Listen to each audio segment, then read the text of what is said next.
பெரிய நிறுவனங்கள் எல்லாத்துலயுமே சில வித்தியாசமான நிகழ்வுகள் நடந்துகிட்டு இருக்கு. ஒரு சேல்ஸ் பர்சன் ஒரு 500 ப்ராஸ்பெக்டை எடுத்து அதை டைப் பண்றதுக்குள்ள எந்த நிறுவனம், யார் அதுல டிசிஷன் மேக்கர்ஸ், என்ன பர்சனாலிட்டி, ஃபாலோ அப் எப்படின்னு சொல்லி எல்லாமே ரெடியா இருக்கு. ஒரு இன்டர்னல் டெவலப்பருக்கு ஒரு விஷயத்தை டெவலப் பண்ணணும், இன்டர்னல் டூலை டெவலப் பண்ணணும் அப்படின்னு சொல்லி வரும்பொழுது 10-15 நாள் எடுத்தது இன்னைக்கு ஒரே நாள்ல முடிஞ்சிட்டு இருக்கு. ஒரு கம்பெனியோட நிறுவனர் ஒரு ஓபன் பண்ணி 100 இமெயில், 10 டேஷ்போர்டு, ட்ராக்கர்னு பாக்குறத விட்டுட்டு இன்னைக்கு ஒரு டச்ல பாத்தீங்கன்னா அந்த கம்ப்ளீட் பிசினஸ் இன்ஃபர்மேஷனே இருக்கு. இந்த இண்டஸ்ட்ரீஸ்ல மட்டும் கிடையாது, அக்ராஸ் இண்டஸ்ட்ரீஸ் இன்னைக்கு நம்ம ஃபங்க்ஷன் பண்ணக்கூடிய விதமே மாறிட்டு இருக்கு.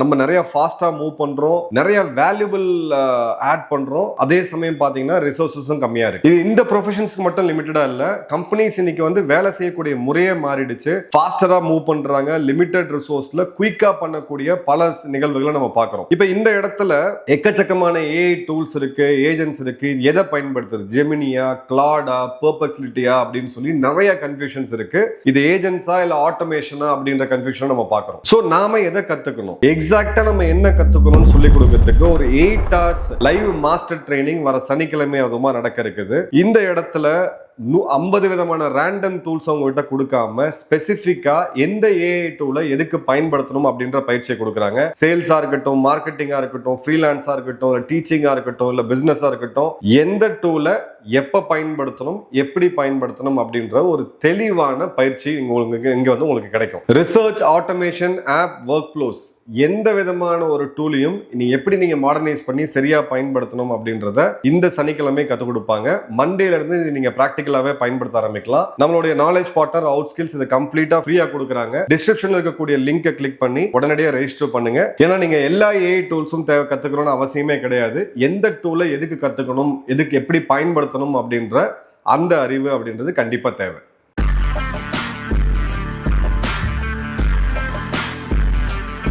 வணக்கம், ஜெயஹிந்த். ஆப்ரேஷன் சிந்தூர் த அன்டோல் ஸ்டோரி நம்மளுடைய ஆங்கில புத்தகம் இப்போ சேலுக்கு இருக்கு. ஆர்டர் பண்ணணும்னு நினைக்கிறவங்க ஸ்க்ரீனில் இருக்கக்கூடிய அந்த நம்பரை காண்டாக்ட் பண்ணிங்கன்னா உங்களுக்கு அவங்க அந்த புத்தகத்தை அனுப்பிச்சிருப்பாங்க. உலகம் முழுக்க யார் வேணாலும் எங்கேருந்து வேணாலும் ஆர்டர் பண்ணலாம். நம்மளுடைய பப்ளிஷராக இருக்கக்கூடிய கிளப்புக்கு பதிப்பகத்துக்கு எல்லா இடத்துலையுமே ரீச் இருக்குது. இன்றைக்கி நம்ம ஒரு மிக முக்கியமான ஒரு பிரேக்கிங் நியூஸ் அப்டேட்டை பார்க்க போகிறோம். இம்ரான் கான் இறந்து விட்டாரா? இதுதான் நேற்று சமூக வலைத்தளங்களில் மிகப்பெரிய லெவலில் வைரல் ஆச்சு. நிறைய பேர் அவர் இறந்துட்டாங்க அப்படின்னு சொல்லியிருந்தாங்க. அந்த நாட்டோடைய மிக பாப்புலரான ஒரு லீடர் யார் அப்படின்னு பார்த்தீங்கன்னா மாஸ் லீடர், அவங்களுடைய முன்னாள் கிரிக்கெட் கேப்டனாக இருந்த இம்ரான் கான் அவர்கள் தான். உடனடியாக அவங்களுடைய கட்சியாக இருக்கக்கூடிய பாகிஸ்தான் தெஹ்ரீக் இன்சாஃப் பிடிஐ 20 லட்சம் பேர் தெருவில் வந்து நிற்போம், போராடுவோம் அப்படின்னு சொல்லி ஒரு எச்சரிக்கையும் விட்டாங்க. என்ன நடந்ததுன்றதை டீட்டெயிலாக பார்ப்போம். இந்த இடத்துல நம்ம யார் இதை சொன்னாங்க அப்படின்னு பார்த்தீங்கன்னா, அமெரிக்காவில் இருக்கக்கூடிய ஒரு பாகிஸ்தான் ஜேர்னலிஸ்ட்.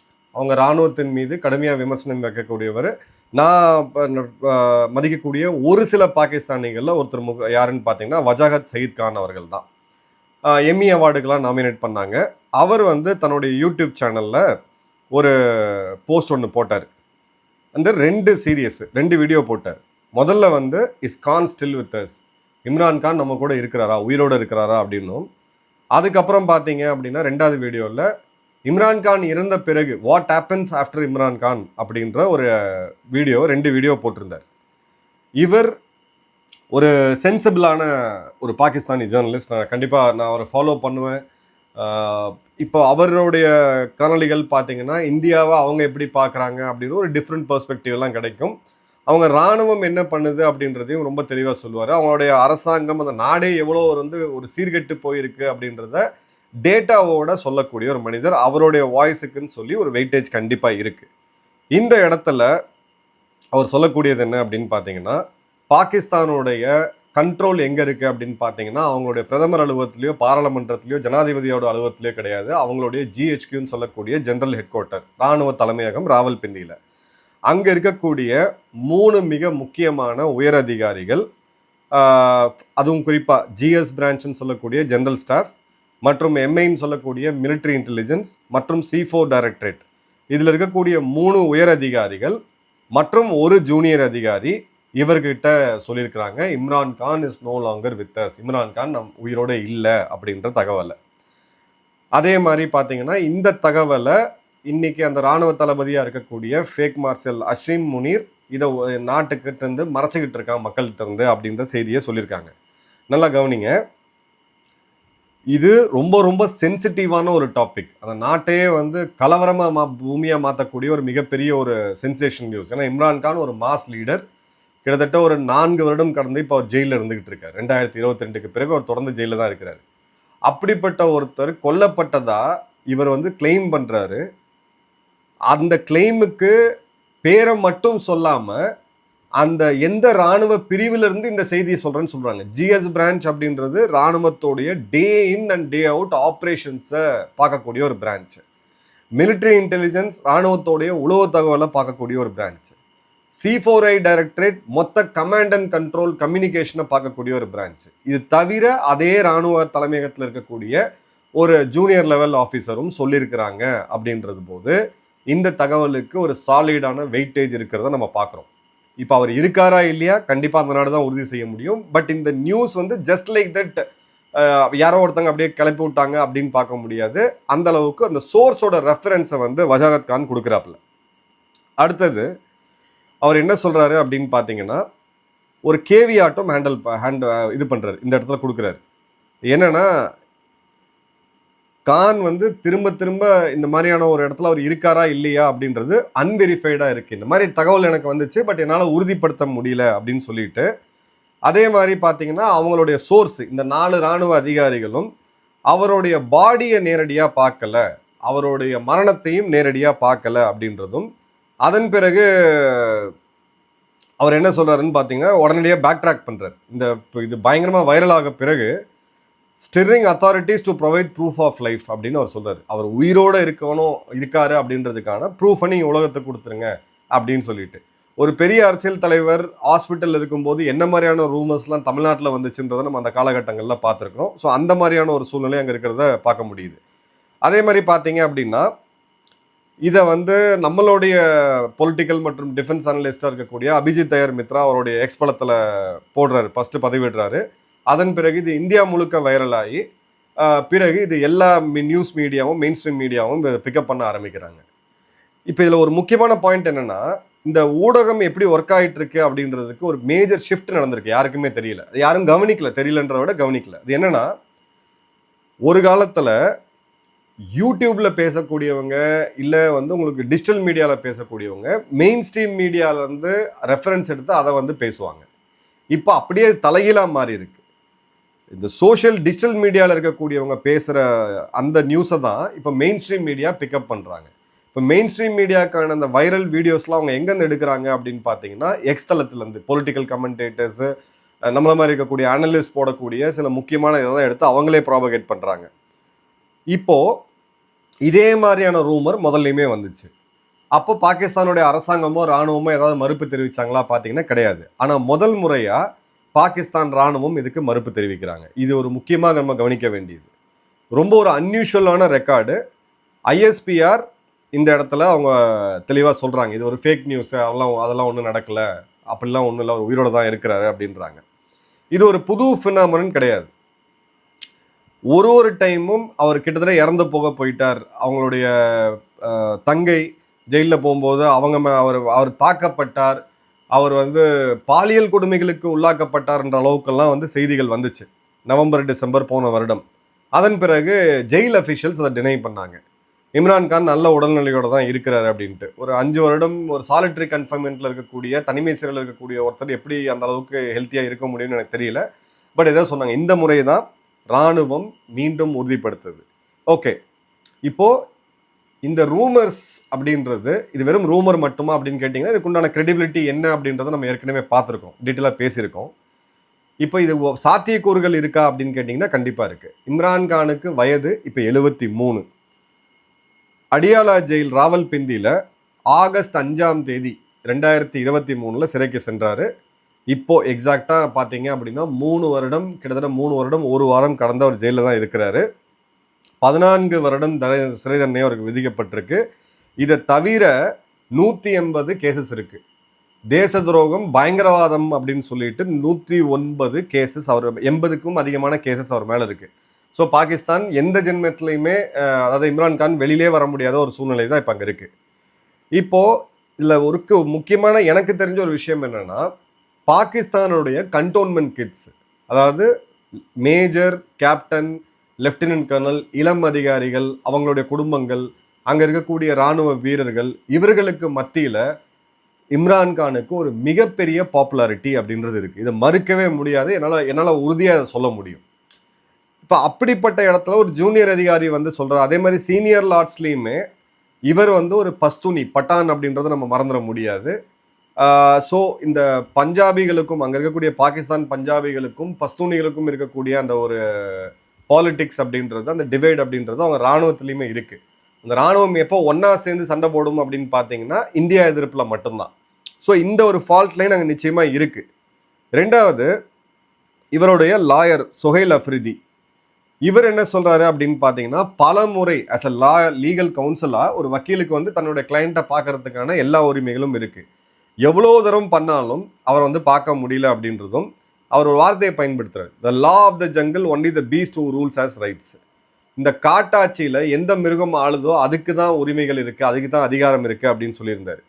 இப்போது அவங்களுடைய குடும்பம் 3 சிஸ்டர்ஸ் அவருக்கு, நொரீன், அலிமா மற்றும் உஸ்மா.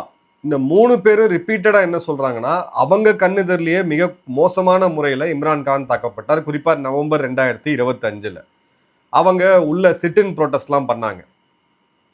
இப்போ ஹெல்த் கன்சர்ன், ஒரு கண் அவருக்கு போயிருச்சு அப்படின்றத அங்கே இருக்கக்கூடிய ஜனவரி அப்போ அந்த மெடிக்கல் ரிப்போர்ட் வந்து சொல்லுது. இப்போ அவங்க இராணுவம் என்ன சொல்கிறாங்கன்னா, முழு ஆரோக்கியத்தோடு இருக்கிறாரு. ஒருத்தர் கண் இல்லாமல் எப்படி நீங்கள் முழு ஆரோக்கியத்தோடு இருக்கிறாருன்னு சொல்வீங்கன்னு எனக்கு புரியல. ரெண்டாவது, இப்போது இங்கே இருக்கக்கூடிய நடைமுறை, ஒருத்தரை காணலை அப்படின்னு போடும்போது ஹேபியஸ் கார்பஸ்ன்னு சொல்லிட்டு ஒரு மனு ஒன்று போடுவாங்க ஒரு நீதிமன்றத்தில். அப்போ நீங்கள் ஃபிசிக்கலாக அவரை ப்ரெசென்ட் பண்ணி ஆகணும், யாராக இருந்தாலும். ஒரு ஜனநாயகமாக இருந்ததுன்னா, இந்த நாட்டுக்கும் ஜனநாயகத்துக்கும் சம்மந்தம் கிடையாது. பட் அட்லீஸ்ட் ஒரு ஃபோட்டோவாவது ரிலீஸ் பண்ணலாம், அதுவும் பண்ணல. இப்போது அவங்களுடைய கட்சியான பிடிஐ, பாகிஸ்தான் தெஹ்ரீக் இன்சாஃப், இப்போ தடை செய்யப்பட்டிருக்கு. அவங்க என்ன சொல்கிறாங்கன்னு பார்த்தீங்கன்னா, ஆகஸ்ட் 5 அவர் சிறையில் வச்ச 3வது வருடம் அவருக்கு மிகவும் ஆதரவாக இருக்கக்கூடிய கைபர் பக்துன்கோவாவுடைய முதலமைச்சர் சுஹைல் அஃப்ரிதி அவர்கள் பெஷாவார்லேருந்து இஸ்லாமாபாத்துக்கு செப்டம்பர் 27 அடுத்த மாதம் நாங்கள் ஒரு மிகப்பெரிய ஒரு போராட்டத்தை நடைப்பயணம் போக போகிறோம் அப்படின்னு சொல்லியிருந்தார். அவங்க 3 டிமாண்ட் வைக்கிறாங்க. ஒன்று, ஃபேர் ட்ரையல், அவர் மேலே தேவையில்லாத அரசு அழுத்தம் இல்லாமல் அவரும் அவருடைய 3வது மனைவியாக இருக்கக்கூடிய புஸ்ரா பீவி அவர்களுக்கும் ஒரு ஃபேர் ட்ரையல் பண்ணணும் அப்படின்றது. அவருக்கும் அவருடைய ஃபேமிலி மற்றும் லாயர் சந்திக்கிறதுக்கான, பர்சனல் டாக்டர் சந்திக்கிறதுக்கான தடை எதுவுமே இருக்கக்கூடாது அப்படின்றது. ஸோ இந்த 2 ப்ளஸ் 3வது ஒரு மிக முக்கியமான டிமாண்ட், அவர் மேலே போடப்பட்டிருக்க வழக்குகளே வந்து அசீம் முனீர் தன்னுடைய பர்சனல் கிரட்ஜுக்காக போட்டதை அவரை விடுவிக்கணும் அப்படின்னு சொல்லிட்டு. இப்போ அஃப்ரிதியோடைய ஃப்ரேமிங் எடுத்தீங்க அப்படின்னா, நாங்கள் இம்ரான்கானை பார்க்க போகிறோம், அவரை ரிலீஸை நாங்கள் கேட்கல அப்படின்றதும். அதே மாதிரி பார்த்தீங்கன்னா அவங்களுடைய இன்னொரு லீடர் ஷஃபி ஜான் அவர்கள் என்ன சொல்கிறாரு அப்படின்னு பார்த்தீங்கன்னா, 2 மில்லியன் பீப்புள், 20 லட்சம் பேரை நாங்கள் கொண்டு போய் ஜெயிலை முற்றுகையிட போகிறோம் அப்படின்னு அவர் சொல்லியிருக்காரு. இப்போது பெஷாவார்லேருந்து 20 லட்சம் பேர், அது ரொம்ப ஒரு பஸ்தூனி டெரிட்டரி. இம்ரான்கானுக்கு மேக்சிமம் பாப்புலாரிட்டி அங்கே தான் இருக்குது. எப்பயுமே ஒரு நாடு ரொம்ப மோசமான நிலைமையில் இருக்கும் பொழுது அந்த நாட்டுக்கு நம்பிக்கையாக இருக்கக்கூடிய ஒரே ஒரு மாஸ் லீடர் தேடுற வழக்கம் அப்படின்றது பார்த்தீங்கன்னா எல்லா இடத்துலையுமே இருக்குது. ஸோ இம்ரான்கானுக்கு இந்த மார்ச் அப்படின்றது எப்படி போய் முடிய போகுது அப்படின்னு தெரியல. பட் இவங்க வந்து ஸ்ட்ரென்த்தை வந்து கேதர் பண்ணுறாங்க. இதில் அவங்க கூட இன்னொரு முக்கியமான ஒரு கூட்டணி கட்சி இருக்குது. அதான் டிடிஏபின்னு சொல்லக்கூடிய தெஹ்ரீக் தஃபூஸ்-இ-ஐன்-இ பாகிஸ்தான் அப்படின்றது. இதோடைய தலைவராக இருக்கக்கூடிய முகமது கான் அவர்களும் இது கூட இன்னொரு கட்சியாக இருக்கக்கூடிய ஜேயுஎஃப்பும் தொடர்பில் இருக்காங்க. அவங்களும் ஒரு சைசபிள் ஸ்ட்ரீட் ப்ரொட்டஸ்ட்டை பண்ணக்கூடிய அளவுக்கு ஸ்ட்ரீட் பவர் இருக்கக்கூடிய ஒரு கட்சி. இப்போது பிடிஐயோடைய சென்ட்ரல் லீடர்ஷிப் அவங்க வந்து கன்சல்ட் பண்ணப்படாது. உள்ள கட்சிக்குள்ளேயும் பிரச்சனை இருக்குது. ஒரு மாநில முதல்வராக இருக்கக்கூடிய அந்த கட்சியை சேர்ந்த ஒருத்தர் லீட் பண்ணுறாரு. சென்ட்ரல் லீடர்ஷிப்பில் இதுக்கு பற்றியான தகவல் இல்லை அப்படின்றதும். ஒரு லோக்கல் பிடிஐ ஃபேக்ஷன், இது அவங்க இராணுவத்துக்கு சார்பாக உள்ள வேலை பார்க்கக்கூடிய ஒரு அமைப்பு. அவங்க வந்து அந்த மார்ச்சில் நாங்கள் கலந்துக்க மாட்டோம், இதில் நீங்கள் வந்து சென்ட்ரல் லீடர்ஷிப் எடுக்கலை அப்படின்ட்டு. அதுக்கு ஒரு ஹேஷ்டேக்கும் கொடுத்துருக்காங்க. ஹேஷ்டேக் 21 செப்டம்பர் லாங் மார்ச் நா மன்சூர் அப்படின்ட்டு ஒரு உருது பேரை வந்து கொடுத்துருக்காங்க. ஸோ இந்த இடத்துல செப்டம்பர் 27 என்ன டிஸ்மிஸ் பண்ணுவாங்க, அந்த முதலமைச்சராக இருக்கக்கூடிய அஃப்ரிதி அவர்களுடைய ஆட்சியை டிஸ்மிஸ் பண்ணுவாங்க, என்னையும் கைது செய்வாங்க அப்படின்னு சொல்லி ஒரு ப்ரீ ரெக்கார்டட் வீடியோவும் போட்டிருக்காரு. இப்போ பிக்கர் பிக்சர் என்ன அப்படின்னு பார்த்தீங்கன்னா, இம்ரான்கான் அப்படின்றது அவங்க உயிரோடு தான் வச்சுருப்பாங்க, ஒரு சான்சஸ் இருக்குது. பொலிட்டிக்கலாக பார்த்தீங்கன்னா கொன்னுட்டா அங்கே ஒரு கலவரம், ஏற்கனவே நாடு அப்படி சின்ன பின்னமாகி போயிருக்கு, இன்னொரு கலவரத்தை இவங்களால ஹேண்டில் பண்ண முடியாது. உயிரோடு இருக்குன்னு கன்ஃபார்ம் பண்ணல அப்படின்ற போது இப்போ அந்த நாட்டில் பெரிய பிரச்சனைகள் நிறையா போயிட்டுருக்கு. இந்த பெரிய பிரச்சனைகளுக்கு நடுவில் எப்பப்பெல்லாம் திசை திருப்பணுமோ அப்பப்பெல்லாம் இம்ரான்கான இந்த மாதிரி ஒரு இறந்து போயிட்டார், இல்லை இறக்கும் தருவாயில் இருக்கிறாருன்னு சொல்லி ஒரு ட்ரம்ப் கார்டாக யூஸ் பண்ணலாம். அதே மாதிரி அசீம் முனீரோடைய ஸ்ட்ராட்டஜி அப்படின்னு பார்த்தீங்கன்னா ஸ்லோ பொலிட்டிக்கல் டெத். கொஞ்சம் கொஞ்சமாக மக்களை மறக்கடிச்சு அதன் பிறகு என்றைக்கா ஒரு நாள் அவர் உடல்நல குறைவு ஏற்பட்டிருக்கு அப்படின்னு சொல்லி எங்கேயாவது ஒரு ஹாஸ்பிட்டலுக்கு கூப்பிட்டு போய் ஒரு வாரம் அட்மிஷன் போட்ட மாதிரி காமிச்சிட்டு அதுக்கப்புறம் ஒரு கதையை முடிக்கிறது. இதை தான் பூட்டோ, இதுக்கு முன்னாடி இருந்த ஜெனரல் ஜியா, இவங்களுடைய தந்தையாக இருக்கக்கூடிய பூட்டோ, இவங்க எல்லாரையுமே இப்படி தான் பண்ணாங்க. பெனாசிர் பூட்டோவை மட்டும் போட்டு தந்தாங்க. அதன் பிறகு அங்கே பர்வேஸ் முஷரஃபோட நிலைமை என்ன ஆச்சு அப்படின்றதையும் நம்ம பார்த்தோம். ஸோ இது பாகிஸ்தானுக்கு பூசு கிடையாது. அசீம் முனீர் ஓரளவுக்கு புத்தியுள்ள ஒரு சர்வாதிகாரி. ஸோ இவனை ஒரேடியாக போட்டுட்டா அப்படியே ஒரு பெரிய புரட்சியாக ஏற்பட்டு ஒரு தியாகி ஸ்டேட்டஸ் வந்துடும், ஒரு நாட்டுக்காக உயிரை கொடுத்த ஒரு தியாகி இம்ரான்கான் அப்படின்ற ஒரு பொலிட்டிக்கல் மூமெண்ட் வந்துடும். அதை விடக்கூடாது. இருக்கிறாரு இதே மாதிரி டவுட்டில் வச்சு மக்களை கொஞ்சம் கொஞ்சமாக மறக்கடிக்க வச்சு வேறு சில பிரச்சனைகள், அவங்களுக்கு இல்லாத பிரச்சனைகள் கிடையாது, அந்த மாதிரியான ஒரு இடத்துல கொண்டு போய் அதன் பிறகு இந்த இடத்த கதையை முடிக்கிறது அப்படின்றது தான். இப்போது ஒரு கார்னிஜி என்டோன்மெண்ட்டோடைய ரிப்போர்ட் இதை நான் படித்தேன்.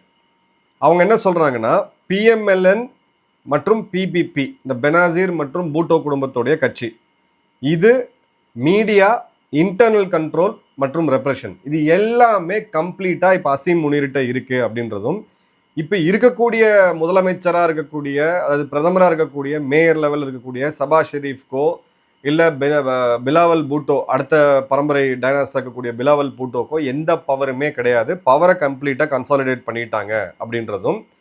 அதே மாதிரி பார்த்தீங்கன்னா பரேஷியா அப்படின்ற ஒரு ஊடகம் அவங்க என்ன சொல்கிறாங்கன்னு பார்த்தீங்கன்னா, பாகிஸ்தானுடைய இன்ஸ்டிடியூஷன், ஜுடிஷரி, பார்ட்டி, அங்கே இருக்கக்கூடிய எல்லாருக்குமே, ஜேர்னலிஸ்டாக இருக்கட்டும், ஜட்ஜாக இருக்கட்டும், அவங்களோட அரசியல்வாதிகளாக இருக்கட்டும், முதலமைச்சர்களாக இருக்கட்டும், பிரதமர்களாக இருக்கட்டும், ஆக்டிவிஸ்டாக இருக்கட்டும், இல்லை ரிலீஜியஸ் அமைப்பாக இருக்கட்டும், எல்லாருக்குமே இம்ரான்கானை வச்சு ஒரு மெசேஜ் கொடுக்குறீங்க. இராணுவத்தை முறைச்சா, அசீம் முனீரை முறைச்சா உங்கள் நிலைமை என்ன ஆகும், அதுக்கு ஒரு எக்ஸாம்பிள் தேவைப்படுது. அதனால தான் இவங்க இது பண்ணியிருக்கிறாங்க அப்படின்றது.